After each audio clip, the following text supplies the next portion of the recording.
How do you price a home for sale right now? What are you using for comps when so many recent sales in a neighborhood were pre-coronavirus? Well, that's just one of the challenges Realtor Bonnie Roseman faced a couple weeks ago. Clients called her and said they had to sell their home as quickly as possible. And that quickly part became another big challenge. How do you plan a relocation when so many parts of a transaction are fragile, more fragile than normal, and deals can fall apart at any moment? So many questions and so many challenges to overcome, but agents like you and like Bonnie are making it happen.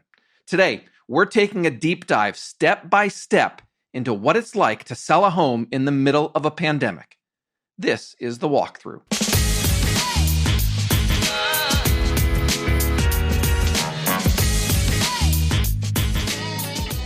Hello, everyone. I'm Matt McGee, editor of HomeLite's Agent Resource Center. On this show, we share what's working right now from the best real estate agents and industry experts in the country. At HomeLite, we believe in real estate agents, and we believe that by helping agents like you be even better at serving your clients, the entire industry improves. If you'd like to reach me with feedback, ideas, or questions about the walkthrough, send me an email anytime. It's walkthrough@homelite.com. Let's turn back the clock a bit. In early March, Oregon Governor Kate Brown declared an emergency related to the growing coronavirus pandemic. Over the next 2 weeks, she announced more limitations on residents and businesses, just like what was happening in other states. And then a full quarantine eventually began in Oregon on March 23rd. 2 weeks after that, a full month after the emergency declaration, Portland realtor Bonnie Roseman got a call from clients who had just bought their home 8 months ago. Turns out, the husband got a new job in Colorado, an offer they couldn't refuse. They needed to sell right in the middle of the quarantine. Now, we've spent the past 5 or 6 weeks on this podcast sharing advice and best practices to help agents adapt and keep doing business during these uncertain times. Today, let's find out how all that's playing out in real life with real clients. I asked Bonnie to walk us through a transaction that's happening right now. It still hasn't closed, but knock on wood, everything is moving along well. As you listen, you'll hear a lot of the back and forth from our conversation, and then I'll also jump in with some narration along the way to add more information when needed. At the end, I'll come back with some takeaways, and then stay tuned to the end of the show for a couple bits of news from HomeLite, new stuff we've launched recently for agents like you. Without further ado, here's my conversation with Bonnie Roseman and her experiences selling a home during COVID-19. Let me begin by asking how you're doing. Are you healthy, safe, and how's business these days? Yeah, well, thanks for having me. I feel extraordinarily lucky, just all things considered. I love my own house and my little courtyard garden, and I am healthy, and I'm in a great location for grocery delivery. I've become a little obsessed with that. I'm probably eating more than I normally do because all of a sudden that's a thing to do is order food and cook. Business, I would say the first few weeks, up until just several days ago, maybe, I felt busy all day long, just keeping up with current activities. In the last week or so, I have felt it notch down a little bit. And definitely I'm more listing heavy than usual and lighter on buyers. And pretty much all the agents that I talk to are saying that same thing, that their sellers are wanting to go forward for whatever it is their reason for needing to move, but not so many buyers are out there. What are you currently allowed to do in the state of Oregon? There's a bit of a blur between what is, the city say, what does the state say, what do the feds say, what does your company say? So all of that combined, for me, the result is we allow 2 people in a house at a time. So that is the buyer's agent and 1 buyer at a time. So the last home that I personally showed, I went, gloves, mask, went in, opened all the doors, turned on all the lights, brought in one spouse, stayed, 6, 10 feet away, walked him through, walked him out, brought her in, did it again. We went and stood about 10 feet apart on the street. And they said, yes, we like it. I said, great, go home. Let's get on the phone. And we wrote their offer, phone and email. And they are pending on that house. That was a home that actually had been previously sold and had a COVID sale fail, pop back on the market. And they were lucky enough to scoop that one up. Bonnie was just referring to some buyer clients that she recently helped, but the reason I wanted to talk to her this week was related to sellers that she's working with. Early this month, Bonnie got a call from the Lynches, a couple that she just helped last August when they bought a new home in Portland. They called her a couple weeks ago to tell her it was time to sell, less than a year later, in the middle of a pandemic. They had no choice. The husband got a new job and had to be in Colorado soon. Now, the home is under contract right now and scheduled to close in about 2 weeks. Bonnie says 2 of the biggest challenges she had were pricing this home correctly and the timelines for Mrs. Lynch to follow her husband to Colorado. When should she give notice at her job? When was it safe to schedule the movers? Stuff like that.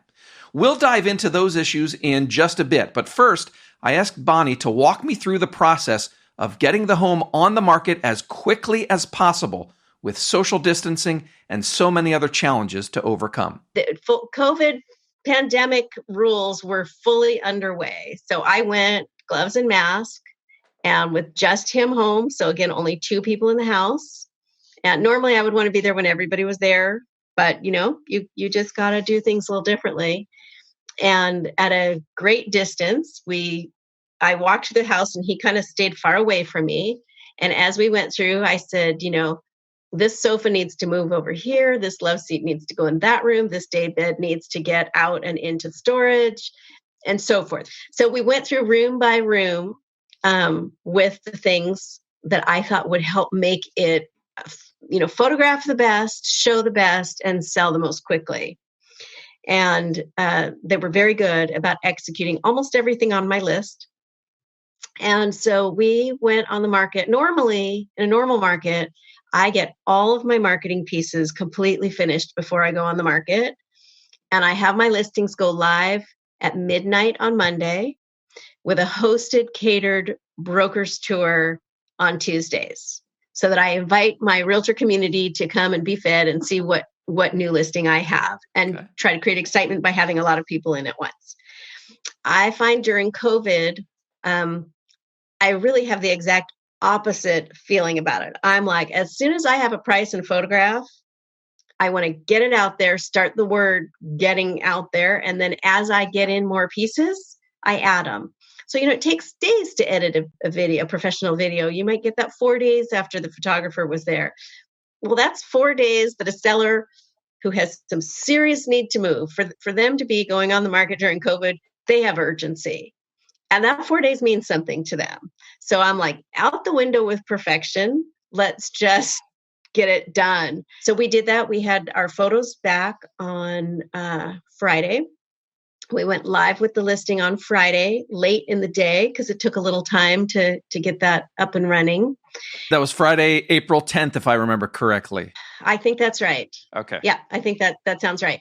So I had 2 immediate requests for showings. And I put the agents through their paces, are you sure that they are pre-approved? Are you sure everybody's in good health? Please wear, gloves and masks, only 2 people in the house at a time. There's hand washing station, wash your hands when you go in, all of that. And so we agreed to 2 showings for Saturday. I had the sellers leave for a couple of hours, told them not to come home until I had called them and told them that the house was clear. And had told the 2 agents, make sure you don't step on anybody else's time. If you get there early, wait for them to leave and so forth. And both of those buyers loved the property. One of them wrote an offer that afternoon. And the other one said that they really wanted the house, but it was at the top of their budget and that they couldn't compete. So we reviewed the one offer. It only takes one. We're in Portland, we're kind of spoiled. We get used to this idea that if you don't have at least half a dozen offers, something's wrong. But really, if you have an occupied house during COVID and you can get one person in and they buy your house, that's a dream.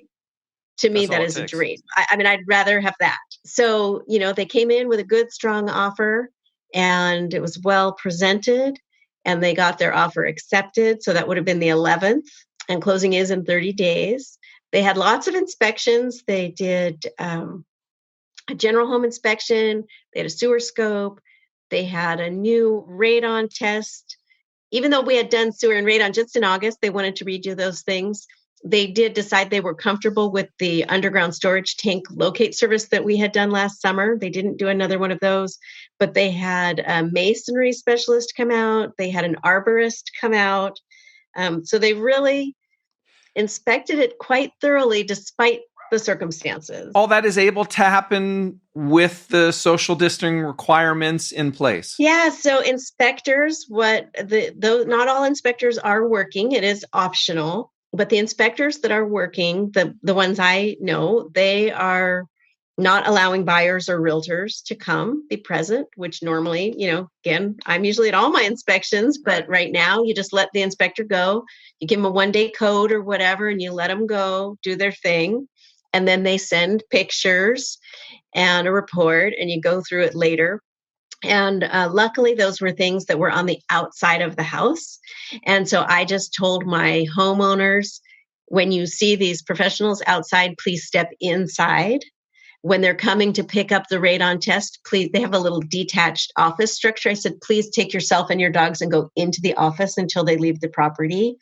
Just do everything you can to make sure that you're not crossing paths with folks. How did you talk to them about the changes that coronavirus and COVID would have and how it would impact them as sellers in terms of sanitation and cleanliness and disinfecting and that sort of thing? Right. So when we had that first phone call, I was hoping they would take off and give me like a long weekend or a week of them being out of town, take the dogs, go away. Let people come and go, and then you can sanitize on your way in. And that just was not feasible for them. That definitely would be my first choice during COVID, is to either work with a vacant home or at least a temporarily vacant home. But they just weren't in a position to do that. So, we went over how instead of looking for trying to get the maximum number of people, and that's normally the thing, as I was saying earlier, I get all my marketing pieces together as perfect as I can. I get a meal catered. I try to create excitement and get as many people on the same couple of hours to be excited about a house, to create competition. During COVID, it is the exact opposite. I'm trying to figure out how can I keep the people away from each other and still make them feel excited and like, hey, if I don't do something, somebody else will. It's very hard because they can't see that. They can't feel it. Which is, price is very important in that situation, and presentation, how your photos are going to look. The photos, I looked back at this home and it has sold, I think 3 times maybe in the last decade. And so I was digging back through all the old photos, and then I looked at my photos and I was like, felt very proud because it really, it's beautiful, beautiful photography. Like I went all out on having the best done for it so that it would really show impeccably. And, when you get just 2 people in your home and they both want it, that's a success. The Lynches agreed to give their buyers a credit for some of the repairs suggested during inspection. Now, as of our conversation last week, everyone was still trying to figure out the appraisal. Would that be exterior only, or would the appraiser need to go inside the home? Either way, the transaction is moving ahead and closing is scheduled for the second week of May. Bonnie told me that the biggest hurdle her sellers are facing now is the timeline. They didn't want to do a rent-back situation, but this transaction, like so many others right now, is filled with uncertainty. Will there be any issues with underwriting the buyer's loan? Will the sale close on time? Is it safe for Mrs. Lynch to give her notice at work? Is it safe for her to schedule the movers to come get the furniture and everything else? The Lynches were asking just yesterday, like, are we safe to do these things? And so I said, they texted, I said, I'm going to email you. It was more words than I could get in a text. And I kind of spelled it out for them. It just depends on how you want to handle your risk. The safest thing Because in real estate, nothing is guaranteed until it has already happened. You don't know for sure something is going to happen unless you can say it already happened. So because of that, the safest thing would be, to go back and say, hey, we changed our mind. Can we have one day after closing and move out after? If they don't want to try for that, the next best would be, to move the day before closing when you're pretty darn sure you have loan documents there and everything, and not quit the job, but plan on sofa surfing or Airbnb or whatever, and give the 2 weeks notice at that time and have the furniture pulled at the last minute. And I haven't heard yet what they're going to do, because, maybe they're going to take the leap of faith and go ahead today and give notice and make the move happen. They could wait till the 26th, I think was the date that would still give them 2 weeks. So I'm waiting to hear how they're going to handle that tough choice of weighing the financial risks of leap of faith moving forward versus the financial risks of being conservative about that, but that costs money. Yeah. Like if she has to stay in an Airbnb for 2 weeks, that's a big expense. While the Lynches are working through the timeline challenges, Bonnie had a challenge of her own before the house even hit the market: how to price the home to sell. And remember, her clients were in a bit of a rush because Mr. Lynch had to get to Colorado quickly. And then there was a really big unknown: how would the coronavirus pandemic impact home prices? The Lynches had just bought a home less than a year ago, so they were familiar with how the Portland market normally works. But this is not a normal housing market. Right. And so we did have to do, a pretty intense update on what was happening right now and the challenges that some things are moving very, very fast and some things are sitting on the market. I encouraged them to go with a very reasonable price, which they agreed to. So they purchased that home last year for, I believe it was $375,000. I asked them to put it on the market this year for $379,000, despite having done some work to the house. Not a big increase, roughly the same price, just a tiny little margin wiggle room there. And they agreed to that. How did you come up with that number? What comps did you look at? So I felt normally I like to use things that are like a month or two old, ideally. Appraisers typically go back about 6 months, unless there's some extenuating circumstance why they need to go farther than that. When pricing a house, my first choice is if there has a similar home that has gone pending in the last 3 days, I like to get on the phone with that listing agent, or if I know who it is, that buyer's agent, and say, can you tell me about how that experience went? How many offers did you get? Did it go way over? Did you get any all cash offers? I feel like that takes the temperature of what is happening right now. When you're looking at comparable homes that have closed sales, the best thing about that is that you actually know where it's settled after inspections and everything else. You know really what they got. Tells you what the value was. Problem is, it tells you what the value was a month or more ago, because most sales take at least 30 days to close. So if it's closed now, even if it closed yesterday, it went pending a month ago. And in all likelihood, it went pending 3 months ago and closed a month ago. And so that's always stale information. So that's COVID, no COVID. That's my first choice, is to take the temperature of what has happened right now. But when you get a home that there are not a lot of comps for, that's really hard to do. And this is, the Lynch's home is this special little woodsy cabin filling home. There's just not a lot of places like that. It's surrounded by much bigger, much more expensive properties. COVID, I felt, was going to be having a significant impact, if not immediately, eventually, on price. As we face layoffs, that's got to impact buying power and the size of the market. And people think, it's the restaurant workers. They are not buying that many homes. But what people forget is that it's not just the restaurant workers, because as those restaurants shutter, they buy things from companies. They buy their coffee from a coffee company that has executives that are now at a company that doesn't have a customer. So it's going like veins to ripple throughout the economy, in my opinion.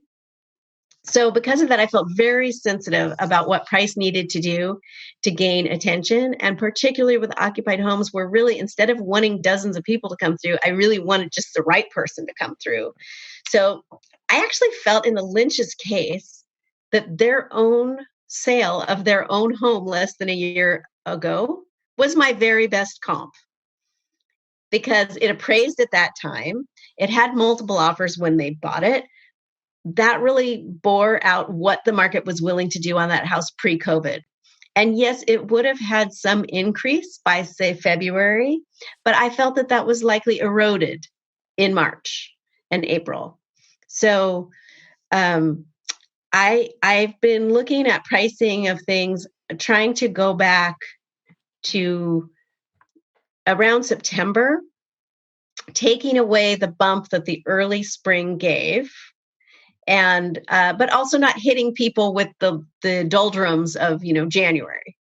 So I feel like around August, September last year, maybe October, is a pretty good picture of where you should be now. Just like a reset, not a big drop, but just kind of taking away some of that gain that they would have seen in February and March. And to make sure I understand what you're saying there, and to make sure our listeners understand what you're saying there, you don't want to rely on more recent sales, because those are numbers, those are prices that, yes, they're recent, but they would be recent and pre-COVID.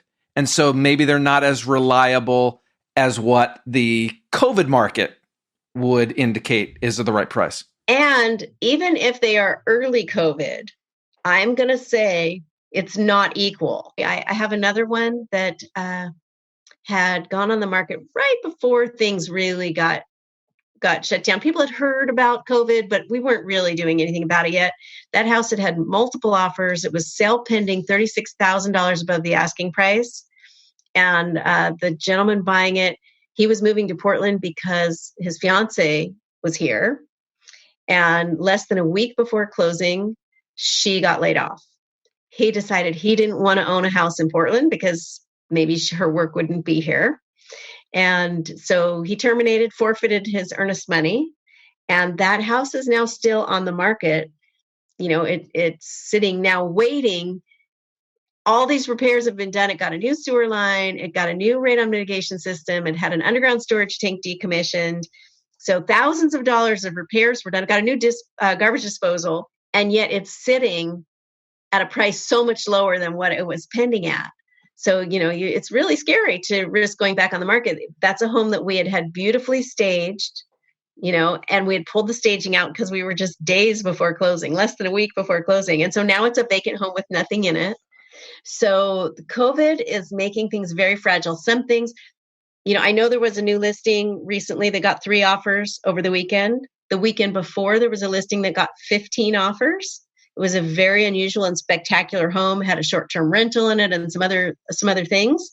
It was a designer's own home. It was really exquisite. So some things are flying and some things are sitting, but it's very fragile. And if you get a sale fail, you're really at risk that the value is not going to be the same as it was. Let me ask you, it sounds like things are progressing. Fingers crossed, you're going to have a closing in a couple weeks. What would you say has been the most difficult thing about this transaction? I think this decision they're facing right now about taking that leap of faith of sticking with their plan, Sonia giving notice at her job and emptying out their house and moving all of their possessions and being in another state and just gritting their teeth and crossing their fingers and toes and hoping everything closes as expected. I think right now that decision they need to make today or in the next few days is probably the hardest part, because it's nothing anybody can control. I can't look forward and say, I can for sure make this happen for you.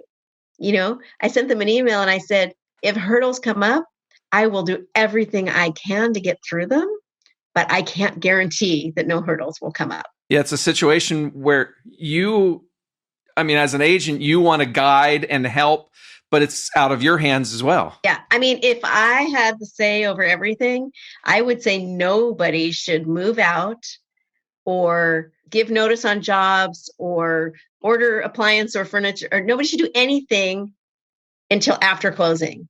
Everybody should have a rent back if they're in an occupied house. If you have a vacant home, then by all means, move forward with everything. But, I probably wouldn't pull the staging out. I have some other people right now converting their home staging from the 2 months prepaid that they did. They're going to go ahead and convert today to the guaranteed staging, which sets a price that leaves it in there until closing. Just because we don't know how long it'll take.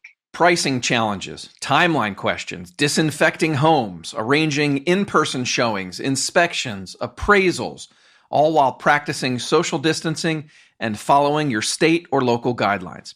This is a time of crazy change and adaptation for real estate agents. No matter how successful you've been, no matter how long you've been doing this, you've probably learned something new in the last week or the last month. You've had to. At the end of our conversation last week, I asked Bonnie what the past 6 weeks have been like for her. What's helping her get through all this? She responded with 2 things that have been key for her.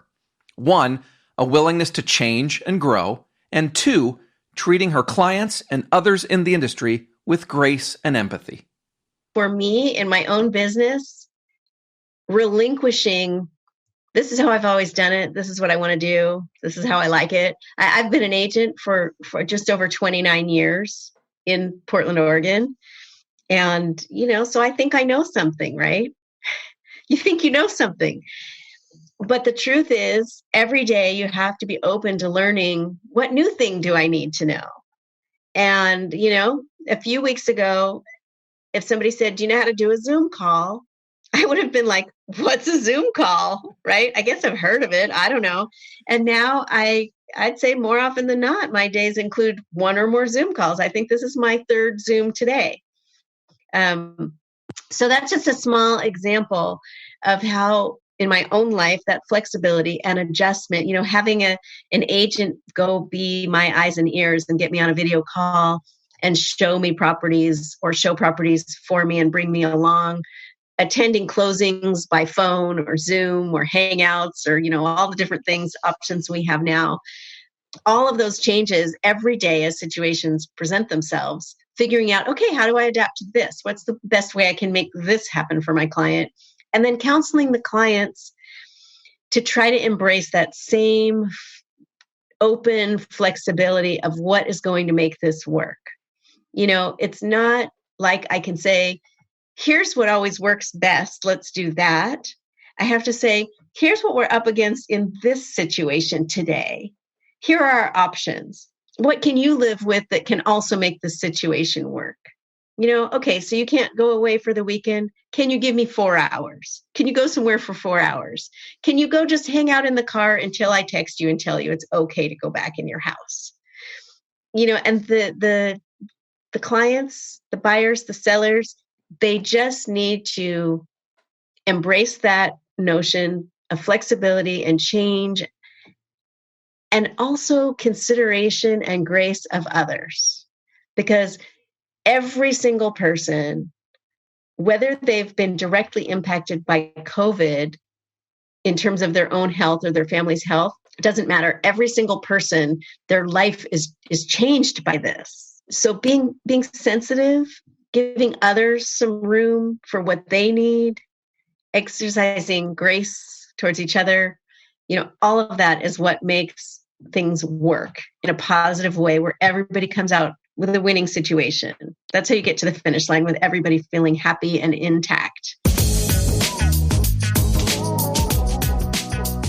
I also had a chance last week to speak briefly with the Lynches, the homeowners that Bonnie is helping. They said they weren't too worried about having to sell the home during this pandemic. They knew there wouldn't be an open house, and they also knew that Bonnie was taking all the right safety and cleanliness steps with the showings that they had.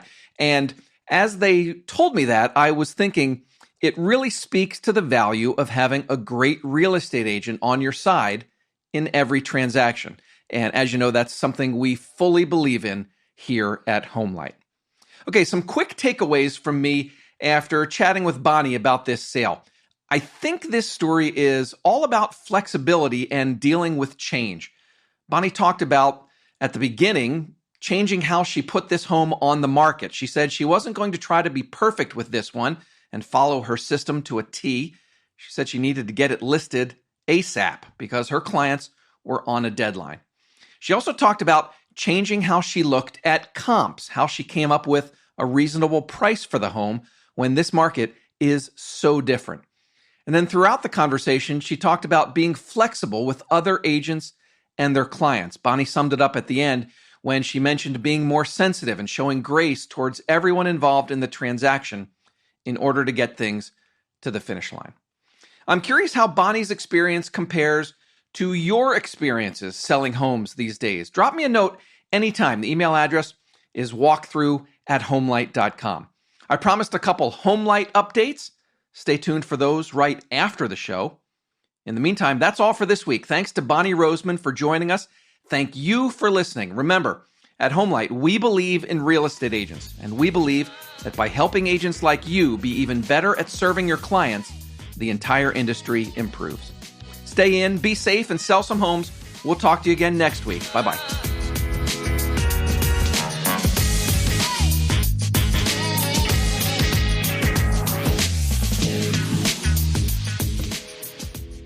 Hi again, everyone. I wanted to pass along a couple quick pieces of HomeLite company news that came out within the past week or so. First, we launched MoveSafe Certification. It's a program to identify agents who are using the best tools, technology, and practices to help keep clients safe during the coronavirus pandemic. Agents on our platform are welcome to answer our MoveSafe Certification questionnaire. I will link to that in the show notes of this episode. 2, we also launched a COVID-19 resource hub with information for buyers, sellers, and agents. The hub answers common questions about how to buy or sell a home in these uncertain times, and it also has links to all of our latest pandemic-related articles and podcasts. Our goal with this hub is to make sure you and your clients have the latest information and advice to safely conduct real estate business during the ongoing health crisis. Again, I'll also have a link to that in today's show notes. So that's all. Thanks again for listening. We'll see you next week. Bye-bye.